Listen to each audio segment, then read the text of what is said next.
CTET, GPSTR ಮತ್ತು HSTRಗೆ ಅನುಕೂಲ ಆಗ್ತಕ್ಕಂಥ ಶೈಕ್ಷಣಿಕ ಮನೋವಿಜ್ಞಾನ, ಅದನ್ನೇ ಬಾಲ ವಿಕಾಸ ಮತ್ತು ಬೋಧನಾಶಾಸ್ತ್ರ ಅಂತಲೂ ಕೂಡ ಕರೀತಾರೆ. ಅದರಲ್ಲಿ ನೋಡುವ ಏನೋ ಒಂದು ಇಂಪಾರ್ಟೆಂಟ್ ಆಗಿರ್ತಕ್ಕಂಥ 30 ಕ್ವಶನ್ಸ್ಗಳನ್ನು ತಂದಿದ್ದೀನಿ. ನಮ್ಮ ಯೂಟ್ಯೂಬ್ ಚಾನಲ್ನಲ್ಲಿ TETಗಾಗಿ ವಿಶೇಷವಾಗಿ ಎಲ್ಲ ವಿಷಯಗಳಲ್ಲಿಯೂ ಕೂಡ ನಾವು ಡೈಲಿ 1 ವಿಡಿಯೋಗಳನ್ನು ಅಪ್ಲೋಡ್ ಮಾಡ್ತಾನೆ ಇರ್ತೀವಿ. ವಿಡಿಯೋದ ಡಿಸ್ಕ್ರಿಪ್ಷನ್ ಬಾಕ್ಸ್ನಲ್ಲಿ TET, GPSTR, HSTR ಪ್ರಿಪ್ರೇಷನ್ ಅಂತ ಒಂದು ಪ್ಲೇಲಿಸ್ಟ್ ಲಿಂಕ್ ಇದೆ. ಅದನ್ನು ಒತ್ತಿದರೆ ಹಿಂದಿನ ವಿಡಿಯೋವನ್ನು ನೋಡ್ಬೋದು. ವಿಡಿಯೋವನ್ನು ಲೈಕ್ ಮಾಡಿ, ನಿಮ್ಮ ಫ್ರೆಂಡ್ ಸರ್ಕಲ್ಗೆ ಶೇರ್ ಮಾಡಿ. ಫಸ್ಟ್ ಟೈಮ್ ವಾಚ್ ಮಾಡ್ತಿದ್ರೆ ಸಬ್ಸ್ಕ್ರೈಬ್ ಜೊತೆಗೆ ಬೆಲ್ ಐಕಾನನ್ನು ಅವಶ್ಯವಾಗಿ ಒತ್ತಿ ಅಂತ ಹೇಳ್ತಾ, ವಿಕಾಸದ ಅರ್ಥ ಏನು ಅಂತ ಕೇಳಿದ್ದಾರೆ. ಎತ್ತರ ಮತ್ತು ತೂಕದಲ್ಲಿ ಹೆಚ್ಚಳ, ಜೀವನ ಪರ್ಯಂತ ಕ್ರಮಬದ್ಧ ಮತ್ತು ಪ್ರಗತಿಪರ ಬದಲಾವಣೆ, ಚಿಕ್ಕವನು ವಯಸ್ಕನಾಗುವುದು, ವಯಸ್ಕ ಮುದುಕನಾಗುವುದು. ಸರಿಯಾದ ಉತ್ತರ ಬರ್ತದೆ 2, ಜೀವನ ಪರ್ಯಂತ ಕ್ರಮಬದ್ಧ ಹಾಗೂ ಪ್ರಗತಿಪರ ಬದಲಾವಣೆ. ಪ್ರಶ್ನೆ 2, ಒಂದು ಮಗುವಿನ ಆರಂಭಿಕ ವಿಕಾಸವು ಆಧರಿಸಿರುವ ತತ್ವ. ಸಮತಲ ನೇರ ಅಭಿಮುಖ, ಶಿರಪಾದಾಭಿಮುಖ, ಕೇಂದ್ರ ಸಮತಲ ಅಭಿಮುಖ, ಲಂಬ ನೋಟ, ಸೀಳು ನೋಟ ಅಭಿಮುಖ. ಸೊ ಶಿರಪಾದಾಭಿಮುಖ ವಿನ್ಯಾಸ ಅಂತ ಇದೆ, ಅದು ಸರಿಯಾದ ಉತ್ತರ ಆಗ್ತದೆ. ಸಾಮಾಜಿಕ ರೀತಿ ನೀತಿಗಳನ್ನು, ಮೌಲ್ಯಗಳನ್ನು, ಆಚಾರ ವಿಚಾರ ಸಂಪ್ರದಾಯಗಳನ್ನು ಮೈಗೂಡಿಸಿಕೊಳ್ಳೋ ಕ್ರಿಯೆಗೆ ಏನಂತ ಕರೀತಾರೆ?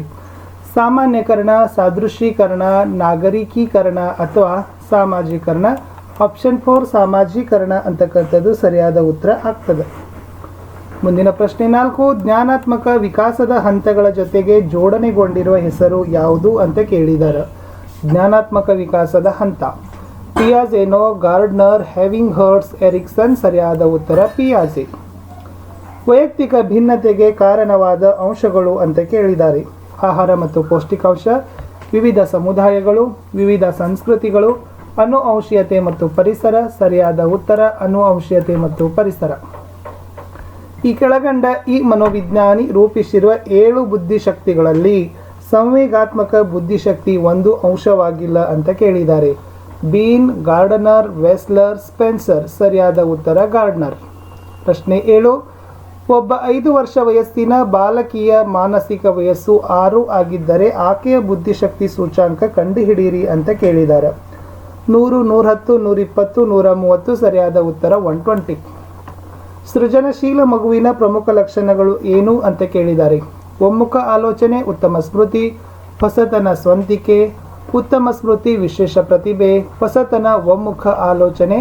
ಸರಿಯಾದ ಉತ್ತರ ಹೊಸತನ ಮತ್ತು ಸ್ವಂತಿಕೆ.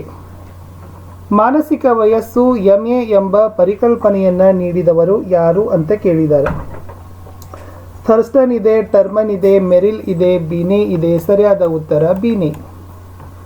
ಪ್ರಶ್ನೆ 10, ಸ್ವಾಯತ್ತತೆ ವಿರುದ್ಧ ನಾಚಿಕೆ ಮತ್ತು ಸಂಶಯ ಎಂಬುದು ಮನೋಸಾಮಾಜಿಕ ಬೆಳವಣಿಗೆ ಸಿದ್ಧಾಂತದ ಹಂತಗಳಲ್ಲಿ ಒಂದಾಗಿದ್ದು, ಇದನ್ನು ನೀಡಿದವರು ಅಂತ ಕೇಳಿದ್ದಾರೆ. Erikson, Raymond Cattell, Sigmund Freud, Friedman ಮತ್ತು ರೋಸಲ್ಮೇನ್ ಅಂತ ಕೇಳಿದ್ದಾರೆ. ಸರಿಯಾದ ಉತ್ತರ ಬರ್ತದೆ ಎರಿಕ್ಸನ್ ಅಂತಕ್ಕಂಥದ್ದು ರೈಟ್ ಆನ್ಸರ್. ವಿದ್ಯಾರ್ಥಿಗಳ ವೈಯಕ್ತಿಕ ವಿಭಿನ್ನತೆಗಳನ್ನು ಸರಿದೂಗಿಸಲು ಒಬ್ಬ ಶಿಕ್ಷಕನಾದವನು ಏನು ಅಂತ ಕೇಳಿದ್ದಾರೆ. ಇದರಲ್ಲಿ 1 ಮತ್ತು 2 ಆಯ್ಕೆಗಳು ಏನಾಗಿದ್ದಾವಪ್ಪ ಅಂದರೆ ಸರಿಯಾದ ಉತ್ತರಗಳಿದ್ದಾವೆ. ಮೊದಲ ಆಯ್ಕೆ ಇತ್ತು, ವಿದ್ಯಾರ್ಥಿಗಳ ಸಾಮರ್ಥ್ಯಗಳನ್ನು ಅರ್ಥ ಮಾಡಿಕೊಳ್ಳಲು ಯತ್ನಿಸಬೇಕು. ಎರಡನೇದು ಏನಿದೆ ಅಂತಂದರೆ ವಿದ್ಯಾರ್ಥಿಗಳ ವೈಯಕ್ತಿಕ ಅಗತ್ಯತೆಗಳಿಗನುಗುಣವಾಗಿ ಶಿಕ್ಷಕ ತನ್ನ ಬೋಧನಾ ಕೌಶಲ ಹೊಂದಿಸಿಕೊಳ್ಳಬೇಕು ಅನ್ನೋ ಆಯ್ಕೆ ಸರಿ ಇದ್ದಾವೆ. ಈ ಕೆಳಗಂಡ ಯಾವುದು ರೂಪನಾತ್ಮಕ ಮೌಲ್ಯಮಾಪನದ ಪದ್ಧತಿಯಲ್ಲ ಅಂತ ಕೇಳಿದ್ದಾರೆ. ಬಹು ಆಯ್ಕೆ ಪ್ರಶ್ನೆಗಳು, ಮೌಖಿಕ ಪ್ರಶ್ನೆಗಳು, ಪ್ರಾಜೆಕ್ಟ್ಗಳು, ಸಂಭಾಷಣೆ ಕೌಶಲ. ಸರಿಯಾದ ಉತ್ತರ ಸಂಭಾಷಣೆ ಕೌಶಲ. ಪ್ರತಿಭಾವಂತ ವಿದ್ಯಾರ್ಥಿಗಳಿಗೆ ಕಲಿಸೋದು ಏನು ಅಂತ ಕೇಳಿದ್ದಾರೆ. ಉನ್ನತ ತರಗತಿ ವಿದ್ಯಾರ್ಥಿಗಳ ಜೊತೆ ಕೂರಿಸಿ, ಕೆಳಹಂತದ ತರಗತಿ ವಿದ್ಯಾರ್ಥಿಗಳ ಜೊತೆ ಕೂರಿಸಿ ಅವರ ಅನುಕೂಲಗಳಿಗೆ ಅನುಗುಣವಾದ ವಿಶೇಷ ಸಮೃದ್ಧವಾದ ಬೋಧನಾ ಕಾರ್ಯಕ್ರಮಗಳೊಂದಿಗೆ. 4ನೇ ಆಯ್ಕೆ ವಿಶೇಷ ಸಮೃದ್ಧವಾದ ಬೋಧನಾ ಕಾರ್ಯಕ್ರಮಗಳೊಂದಿಗೆ ಅಂತಕ್ಕಂಥದ್ದು ಸರಿ ಇದೆ.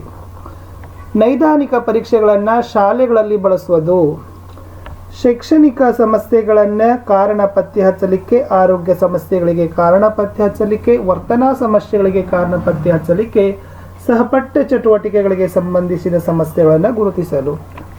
ಆಯ್ಕೆ 1 ಶೈಕ್ಷಣಿಕ ಸಮಸ್ಯೆಗಳಿಗೆ ಕಾರಣ ಪತ್ತೆ ಹಚ್ಚಲು ಅಂತಕ್ಕಂಥದ್ದು ಸರಿ ಇದೆ. ಅಂಗವಿಕಲ ಮಕ್ಕಳಿಗಾಗಿ ಇರುವ ಶೈಕ್ಷಣಿಕ ಕಾರ್ಯಕ್ರಮಗಳನ್ನು ಹೀಗೂ ಕರೀತಾರೆ: ಔಪಚಾರಿಕ ಶಿಕ್ಷಣ, ಅನೌಪಚಾರಿಕ ಶಿಕ್ಷಣ, ದೂರ ಶಿಕ್ಷಣ, ವಿಶೇಷ ಶಿಕ್ಷಣ. ರೈಟ್ ಆನ್ಸರ್ ವಿಶೇಷ ಶಿಕ್ಷಣ. ಪೂರ್ವ ಪ್ರಾಥಮಿಕ ಶಿಕ್ಷಣ ಕುರಿತು ಮರಿಯಾ ಮಾಂಟೆಸರಿ ಮಾಡಿರುವ ಸಾಧನೆಯ ಮೇಲೆ ಪ್ರಭಾವ ಬೀರಿದವರು ಯಾರು ಅಂತ ಕೇಳಿದಾರ. ಪ್ರೊಬೆಲ್ಲಾ, ರುಡಾಲ್ಫ್ ಸ್ಪೇಯರ್, ನಾರ್ಮನ್ ಬೋಸ್ಟರ್ಮನ್ ಮತ್ತು ಜಾನ್ ಡೂಯಿ ಅಂತಕ್ಕಂಥದ್ದು ಇದೆ. ಸರಿಯಾದ ಉತ್ತರ ಯಾವುದು ಆಗ್ತದ ಅಂತಂದರೆ ಇದರಲ್ಲಿ ಎಸ್ ಉತ್ತರ ಇತ್ತು, ಪ್ರೊಬೆಲ್ ಅಂತಕ್ಕಂಥದ್ದು ರೈಟ್ ಆನ್ಸರ್. ತನ್ನ ತಮ್ಮ ಅಥವಾ ತಂಗಿ ಬಗ್ಗೆ ಮಾತ್ಸರ್ಯ ಹೊಂದಿರುವ ಮಗು ತನ್ನ ತಂದೆ ತಾಯಿಯರ ಗಮನ ಸೆಳೆಯಲು ಬೆರಳು ಚೀಪುವುದು, ಹಾಸಿಗೆಯಲ್ಲಿ ಮೂತ್ರ ಮಾಡಿಕೊಳ್ಳೋದು ಮುಂತಾದ ಎಳೆಯ ವಯಸ್ಸಿನ ಮಕ್ಕಳ ನಡವಳಿಕೆಯನ್ನು ಪ್ರದರ್ಶಿಸುತ್ತದೆ. ಇಂತಹ ಲಕ್ಷಣಗಳ ರಕ್ಷಣಾ ತಂತ್ರಗಳಿಗೆ ಏನಂತ ಕರೀತಾರೆ ಅಂತ ಕೇಳಿದ್ದಾರೆ. ಬದಲಿ ಉಪಾಯ ಅಂತಲೇ ಕರೀತಾರೆ. ಒಂದು ಮಗು 16 ಮತ್ತು 61 ನಡುವೆ, ಬಿ ಮತ್ತು ಡಿ ನಡುವೆ ಇತ್ಯಾದಿ ಗೊಂದಲಕ್ಕೆ ಒಳಗೊಳ್ಳುತ್ತದೆ. ಈ ಮಗುವಿನಲ್ಲಿರುವ ನ್ಯೂನ್ಯತೆ ಯಾವುದು ಅಂತ ಕೇಳಿದರೆ ಅದನ್ನೇ ಕಲಿಕಾ ನ್ಯೂನ್ಯತೆ, ಲರ್ನಿಂಗ್ ಡಿಸ್ಯಾಬಿಲಿಟಿ ಅಂತ ಕರಿತೀವಿ. ಪರಿಣಾಮಕಾರಿ ಕಲಿಕೆಗೆ ಪೂರಕವಾದ ಅಂಶಗಳು ಅಂತ ಕೇಳಿದ್ದಾರೆ. ಆರೋಗ್ಯ, ಪ್ರೇರಣೆ, ಕಲಿಯಬೇಕೆಂಬ ಹಂಬಲ, ಮೇಲಿನ ಎಲ್ಲವೂ. ರೈಟ್ ಆನ್ಸರ್ ಮೇಲಿನ ಎಲ್ಲವೂ. ಜ್ಞಾನಾತ್ಮಕ ಬೆಳವಣಿಗೆಯನ್ನು ಹೀಗೂ ಕರೀತಾರೆ: ಸಂವೇಗಾತ್ಮಕ ಬೆಳವಣಿಗೆ, ಬೌದ್ಧಿಕ ಬೆಳವಣಿಗೆ, ನೈತಿಕ ಬೆಳವಣಿಗೆ, ಸಾಮಾಜಿಕ ಬೆಳವಣಿಗೆ. ರೈಟ್ ಆನ್ಸರ್ ಬೌದ್ಧಿಕ ಬೆಳವಣಿಗೆ. ಒಬ್ಬ ಬುದ್ಧಿವಂತ ವಿದ್ಯಾರ್ಥಿ ಕಲಿಕೆಯಲ್ಲಿ ಹಿಂದುಳಿದಿದ್ದಾಗ ಶಿಕ್ಷಕನಾದವನು ಕೈಗೊಳ್ಳಬೇಕಾದ ಕ್ರಮಗಳು ಏನು ಅಂತ ಕೇಳಿದ್ದಾರೆ. ಓಕೆನಾ? ಸೊ ಸರಿಯಾದ ಉತ್ತರ ಏನಾಗ್ತದೆ ಅಂತಂದರೆ ಅದರಲ್ಲಿ ಆತನ ಕಳಪೆ ಸಾಧನೆಗಳಿಗೆ ಕಾರಣಗಳನ್ನು ಪತ್ತೆ ಹಚ್ಚಿ ಪರಿಹಾರ ಬೋಧನೆ ಮಾಡೋದು ಅಂತಕ್ಕಂಥ ಆಯ್ಕೆ ಸರಿ ಇದೆ. ವಿಕಾಸ ಕಾರ್ಯಗಳು ಎಂಬ ಪರಿಕಲ್ಪನೆಗೆ ಮೊದಲು ಪರಿಚಯಿಸಿದವರು ಯಾರು ಕೇಳಿದ್ದಾರೆ. ಎಲಿಜಬೆತ್ ಹರ್ಲಾಕ್ ಇದೆ, ರಾಬರ್ಟ್ ಹ್ಯಾವಿಂಗ್ ಹರ್ಟ್ಸ್ ಇದೆ, ಕಾರ್ಲ್ ರೋಜರ್ ಇದೆ, ಕಾರ್ಲ್ ಜಂಗ್. ಸರಿಯಾದ ಉತ್ತರ ರಾಬರ್ಟ್ ಹ್ಯಾವಿಂಗ್ ಹರ್ಟ್ಸ್. ಡೇನಿಯಲ್ ಗೋಲೆಮನ್ ಈ ಪರಿಕಲ್ಪನೆಯನ್ನು ಪ್ರಸಿದ್ಧಗೊಳಿಸಿದನು ಅಂತ ಕೇಳಿದ್ದಾರೆ. ಬಹುಬುದ್ಧಿಶಕ್ತಿ, ಕೃತಕ ಬುದ್ಧಿಶಕ್ತಿ, ಸಂವೇಗಾತ್ಮಕ ಬುದ್ಧಿಶಕ್ತಿ, ಸಾಮಾಜಿಕ ಬುದ್ಧಿಶಕ್ತಿ. ರೈಟ್ ಆನ್ಸರ್ ಸಂವೇಗಾತ್ಮಕ ಬುದ್ಧಿಶಕ್ತಿ. ಈ ಕೆಳಕಂಡ ಯಾವ ಪರಿಕಲ್ಪನೆಗಳಲ್ಲಿ ಅಸ್ಪಷ್ಟ ಪ್ರಚೋದನೆಗಳನ್ನು ನೀಡಲಾಗ್ತದೆ. ಬುದ್ಧಿ ಪರೀಕ್ಷೆಗಳು, ಅಭಿಕ್ಷಮತೆ ಪರೀಕ್ಷೆಗಳು, ಪ್ರಕ್ಷೇಪಣಾ ಪರೀಕ್ಷೆಗಳು. ವ್ಯಕ್ತಿತ್ವ ತಪಸೀಲು ಪಟ್ಟಿ.